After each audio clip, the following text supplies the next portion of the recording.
Thank you very much, Joe. Good morning, everybody. I would also like to begin by acknowledging the traditional owners of the lands on which we're meeting today, the Wurundjeri Woiwurrung people of the Kulin Nation. I'd like to acknowledge that these lands were never ceded and pay my utmost respect to elders past and present, and all of our Aboriginal and Torres Strait Islander participants and colleagues who are here with us today. And I'd also like to acknowledge that their continuous connection to care of and conservation of these lands and waters over many, many thousands of years, which is something that I think we can all aspire to implementing more thoroughly going forward. Particularly like to acknowledge Uncle Tony Garvey and thank him for his fabulous welcome to country and his generous welcome to country, and to Ruby Red, who unfortunately hasn't been able to make it today, but for sharing this stunning artwork with us today.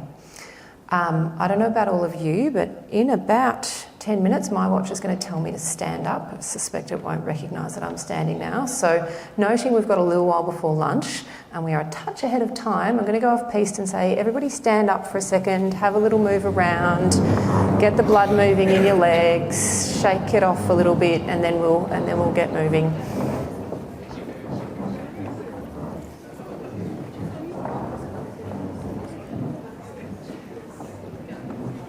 Public health physician in me can't handle sitting still for 2 hours at a time.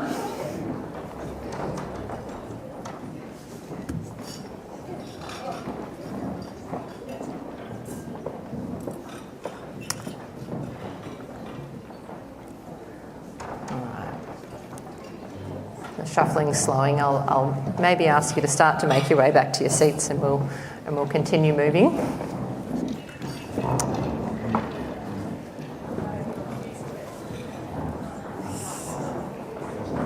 That a little bit. All right. It is always a busy time of year. It was always busy in public health in general, but the last day of the financial year is a particularly busy day. So on that front, I would like to thank all of you for making the time and the effort to come and join us today. We're really grateful that so many people from so many organisations, both across the catchment and across the state, have been able to join us today. Todd and Rachel, oh my goodness, thank you for your generosity, for sharing your wisdom, for your experiences and your insights. It does never cease to amaze me, the journeys that people have been on to get to where we are today, the incredible work that is happening in this broad sector that is public health, and it's so fantastic to hear about all of that from both Todd and Rachel, and also from everybody else who's going to present today. And as per Rachel, following on from these two doesn't seem particularly fair, but I will do my best. In preparing for today, and our team have been preparing for today for quite some time, I've been reflecting on the past 2 years and how we came to be here today, and I will freely confess that if someone had asked me when I joined NEPHU in May 2021 what the evolution of these public health units might be, I would have and did say, oh yeah, we'll do COVID and we'll do communicable diseases for a couple of years, and we'll get that a bit sorted, and then at some point we might start doing population health. You know, we might just slowly integrate that in. So imagine my surprise in Christmas 2021 when we got told, oh no, you're getting the integration of the PCPs is coming to the public health units, and that'll happen on June 30, 2022. It was an exciting surprise, but it was a little bit of a surprise to us, and I suspect a little bit of a surprise to some of our partners in the room who were also impacted by that quite major change to the PCPs. So one of the reasons I go back to that moment is really to acknowledge that NEPHU and all of our public health units across the network that's been developed over the last 3.5 years are still a very new player in this population health space. Our addition to this space was somewhat abrupt, and really first and foremost I'd like to really thank all of our partners across this space, because you have been welcoming, you've been patient, you've given up huge amounts of your time, of your expertise, resources and efforts to work with us to achieve some really great things in a very relatively short amount of time. In particular, the catchment plan, which was developed and delivered. So many of you very generously participated in many consultations and have continued to participate on various governance groups and in many of the programs which have fallen out of that plan, the vast majority of which without any extra dollars over the last couple of years. So if you take one thing from me today, it is really a really big thank you for your how you've welcomed us into this space. It's been really fantastic. So with all of that, I came to wonder, what on earth do I talk about today in front of such a deeply engaged professional group of public health practitioners? And I thought about some, very inspiring, lofty, ambitious public health goals, and then I thought, no, that's probably not super realistic for all of us at local level. There's a lot of truly depressing statistics doing the rounds at the moment, which I think obviously we need to be mindful of, but also can leave us feeling a little bit flat and uninspired. So I decided I might focus on where we can make a difference, and particularly the theme of today being healthy together. I think there are still many successes to be had, and those successes may be very small successes, and they can be very big successes on the scale of infant, like we've just heard about. We all know public health has a lot to be proud of. There's been really enormous achievements over the last 100 years, particularly in Australia, and despite the current challenges of climate change and economic challenges, we really are a healthier people because of the contributions of the public health community over many years.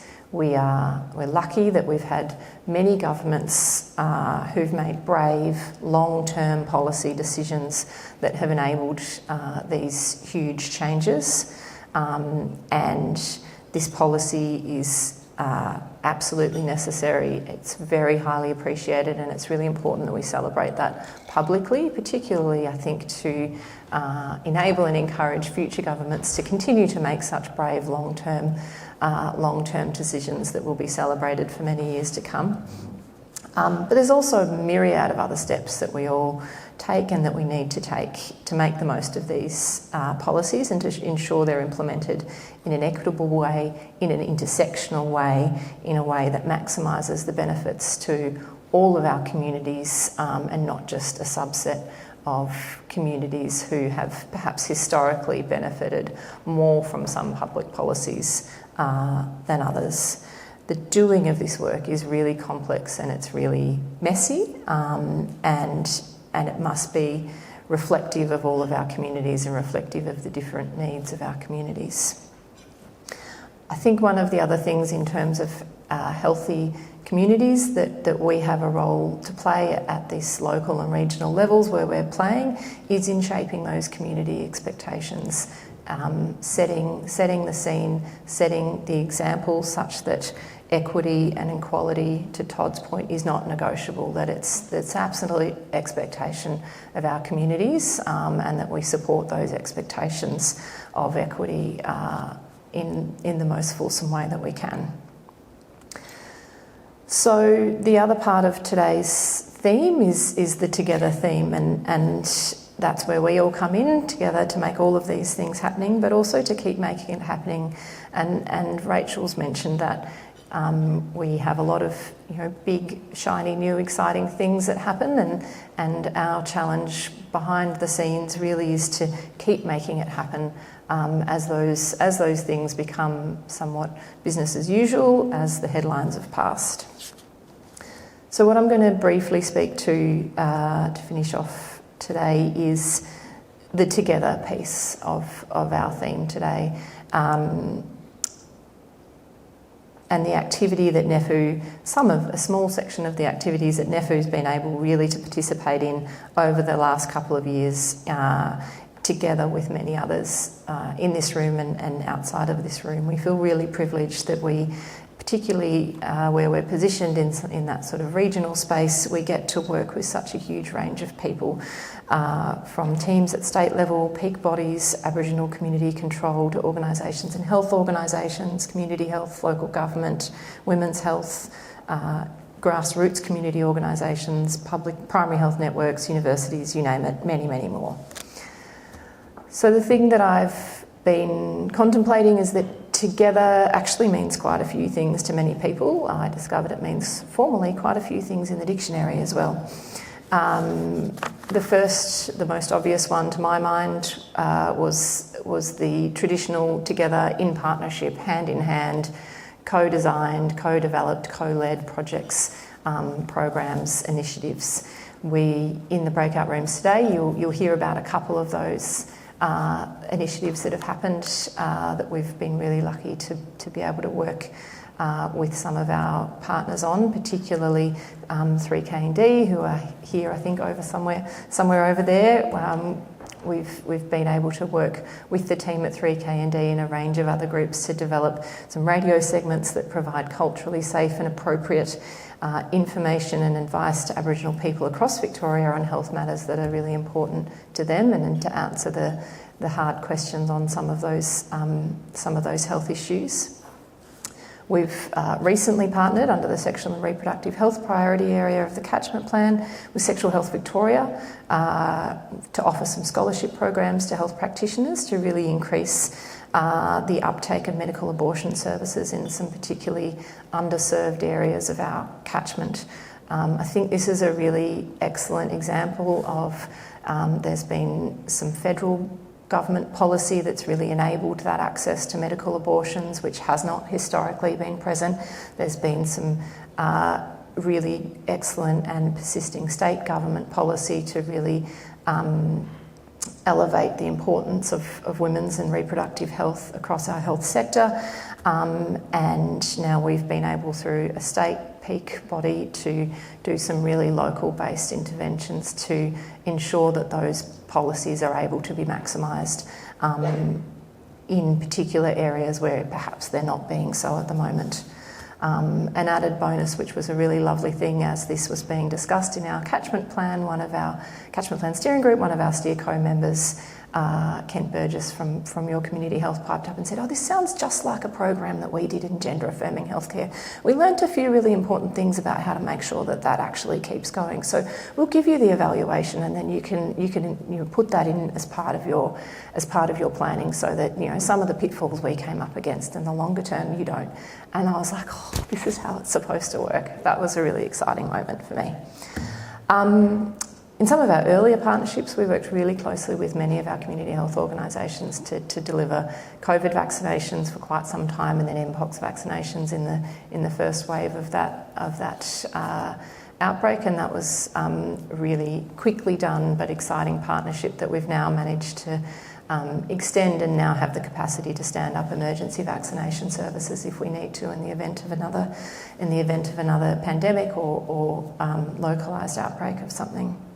We've also not forgotten our roots. We've been maintaining an eye on pandemic preparedness, and you'll hear this afternoon, some of you may hear this afternoon from the Doherty Institute, about a small but I hope mighty project on pandemic preparedness, where together with the Doherty we're doing some really deep consultation into the communities, a couple of the communities who were culturally and linguistically diverse communities who were most impacted by the COVID-19 pandemic, to really understand what their experiences were and what their needs are, and how to best meet those needs in the event of another pandemic.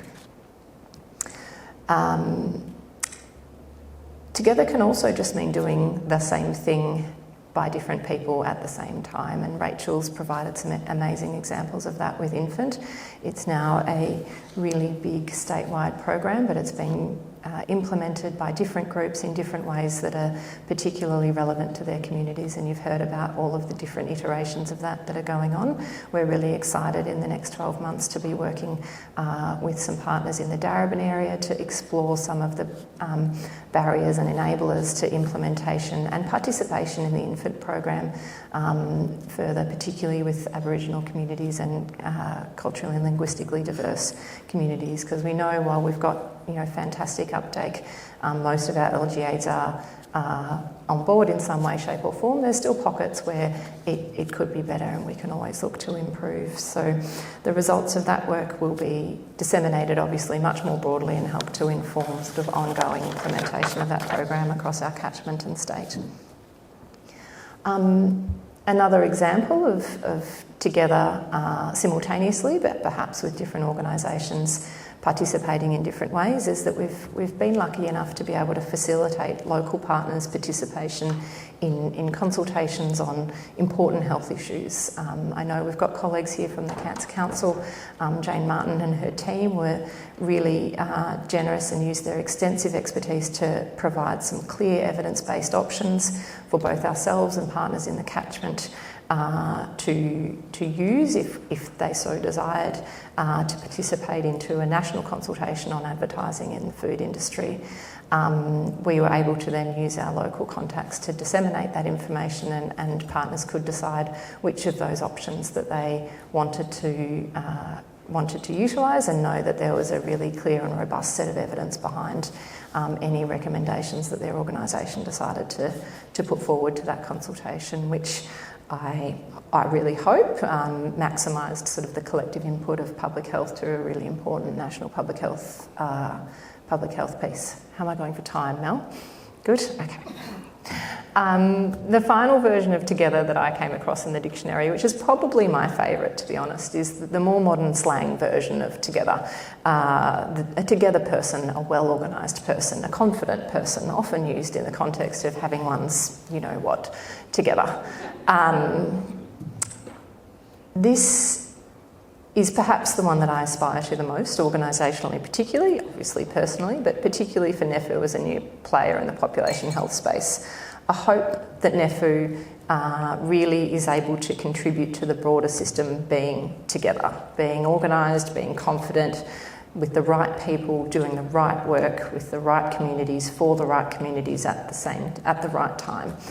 Because we all know there's so much work to be done. There's no shortage of work to be done. To that end, I think there's a few things already in train that are going to contribute to that. We'll soon start to help with some evaluation work on the Whittlesea Food Hub. This is a project that was funded by the Vic Health Future Healthy Initiative. So again, the result of very long-term thinking by governments many decades ago now, working in the current day to create a more equitable food system in the Whittlesea local government area. But we'll then have the results of that evaluation to be able to provide to any other local governments and support any other local government or other organisations who wish to perhaps replicate that food hub model in their particular areas. Similarly, we're partnering with Sustain, the Australian Food Network, to expand on work that's already been done. So thank you to Banyul for really providing the pilot and the inspiration for this particular piece of work. So this work's already been done in Banyul, but Sustain are going to work to map and understand the food environments across all of our LGAs. Where's the healthy food areas, where are the food deserts, where is there work to be done, and then to provide further support to our local government colleagues to really increase their capability and capacity in that food systems thinking work. So that's really a really exciting piece of work. I'm looking forward to seeing where that goes. And finally, in terms of a together system, we've also been really fortunate to be able to work with not one but two of our women's health organisations, Women's Health in the North and Women's Health East, on many pieces of work, but particularly recently on the gender impact and equity assessment of our population health catchment plan. So this was a process that was really extensive. It's resulted in a fabulous set of recommendations and things that we can do to improve our gender and equity impact assessments going forward, and the gender and equity impact of the current catchment plan. But the other exciting thing that happened as part of that is that they brought our team along for the journey. And so we now have a whole cohort of people who've been taught by the absolute experts at the Women's Health Orgs how to undertake a gender equity and gender impact and equity assessment. And we'll be able to continue to do that in a much more comprehensive way for any of our projects going forward. So that's just a snippet of some of the things that have really fallen out in the last little while, and pretty much none of which would have been possible without so many generous inputs from so many of our partners. And that brings me back to today, almost 2 years to the date since we started doing on this population health journey in NEPHU, but obviously a much longer journey for many of you. Looking at today's presentations, I'm really excited about what's happening across the catchment, and I hope that you all will be too after you see some of them. And I'm particularly excited as we start to look forward and really align our next round of planning much more closely with local government 4-year planning cycles and other planning cycles, so that we can really hopefully be really nice and coordinated going forward. So I would like to thank you all for coming again. Thank you for your generosity and collaboration over the past few years, and I'm really looking forward to working together going forward. I did have one last little paragraph here that I'm not going to read, because Joe and I, after 3 years of working together, have indeed become telepathic, and I had also put a little challenge around meeting somebody new or coming out of today with a potential new collaboration. So I'll just reiterate that. I promise we didn't actually talk to each other or compare notes. So that's another little challenge for all of you today. I'll reiterate that. So have a lovely day, everybody. Enjoy your lunch, and thank you so much.